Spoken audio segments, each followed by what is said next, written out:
Rashtrawadi Congress party Ajit Pawar गुट के प्रदेश अध्यक्ष सुनील तटकरे की प्रेस कॉन्फ्रेंस होने के बाद छावा संगठन की ओर से ताश के पत्ते फेंककर कृषि मंत्री का निषेध किया और माणिकराव कोकाटे को मंत्री पद से हटाने की मांग की। राहण्याचा अधिकार नाही ही आमची छावा संघटनेची मागणी आहे।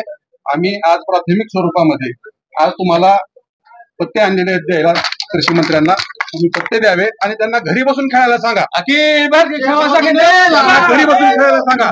विधानसभा गृह हे शेतकऱ्यांचं, राज्यातल्या कष्टकऱ्यांचं आणि त्या ठिकाणच्या राज्यातल्या जनतेसाठी कायदा तयार करणारं सभागृह आहे। त्या ठिकाणी सर्वसामान्यांचे प्रश्न मांडावे, सर्वसामान्य न्याय दिला पाहिजे।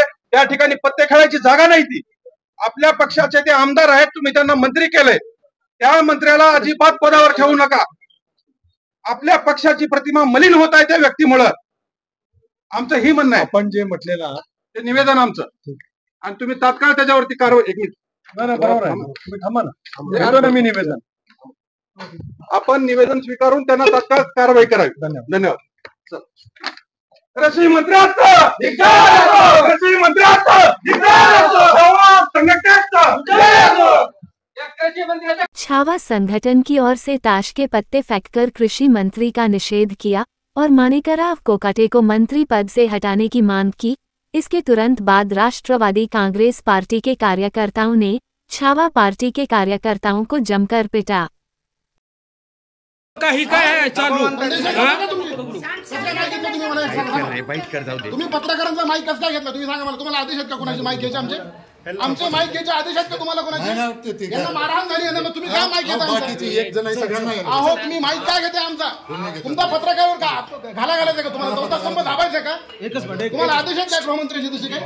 नीट बोला। मग तुम्ही माईक कशाला हातात घेते आमचा? तुम्ही माझा माईक घेतला चला काय झालं? आज राष्ट्रवादीचे प्रदेशाध्यक्ष सुनील तटकरे या ठिकाणी आलेले असताना आम्ही राज्याच्या कृषी मंत्र्यांच्या विरोधामध्ये निवेदन दिले आणि त्या कृषी मंत्र्यांनी विधानसभागृहामध्ये पत्ते खेळतानाचा व्हिडिओ समोर आला। आम्ही राज्याच्या राष्ट्रवादीच्या प्रदेशाध्यक्षांना सांगितलं की हे पत्ते तुम्ही घ्या आणि तुमच्या त्या कृषी मंत्र्याला द्या। त्यांनी विधानसभागृहामध्ये पत्ते नाही खेळले पाहिजे, त्यांना पदावरून बडतर्फ करा आणि त्यांना पत्ते घरी खेळायला पाठवा, एवढं आम्ही निवेदन दिल्याच्या नंतर राष्ट्रवादीच्या काही गुंडांनी येऊन आमच्या कार्यकर्त्यांनी मला मारहाण केली, अतिशय अमानुष मारहाण केलेली आहे।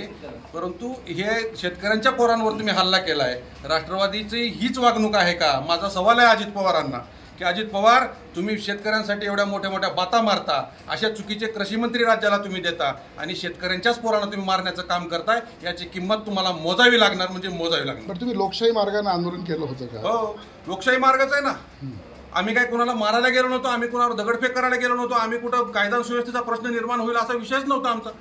आम्ही फक्त सांगत होतो की त्या ठिकाणी बाबा तुम्ही हे पत्ते तुम्ही त्यांना द्या आणि त्यांना घरी पाठवून खेळायला सांगा। अहो, ते राज्याचंच विधानसभा गृह आहे, त्याच्यात राज्यामध्ये अनेक कायदे तयार होतात। कोण लोक होते? बरं मला एक सांगा, आता मारहाण करणार कोण लोक होते ते सांगा। राष्ट्रवादीचे काही कार्यकर्ते असतील, काही गुंड लोक आहेत, आमच्या लोकांना त्याची माहिती आहे, बघू आता। बरं, आता हे पत्रकाराची जी मुस्कटदाबी आहे, तुम्हाला मारहाण झाल्यानंतर आम्ही तुमची मुलाखत घेण्यासाठी आलो। सरकार पोलीस यंत्रणा पत्रकारांची सुद्धा मुस्कटदाबी करते असं वाटतंय का तुम्हाला? 100% चुकीच्या पद्धतीने नका आमचे माईक हिसकावून घेण्याचा प्रयत्न केला गेला। पोलीस सुद्धा शेतकऱ्यांचेच मुलं आहेत, त्यांनी सुद्धा ह्याच्याकडे संवेदनेनं बघितलं पाहिजे, सहानुभूतीनं बघितलं पाहिजे हा विषय। चुकीच्या पद्धतीने नका करू। अजित पवार, तुम्हाला माझं आव्हान आहे, या चुकीच्या पद्धतीने कराल तर तुम्हाला महागात पडणार।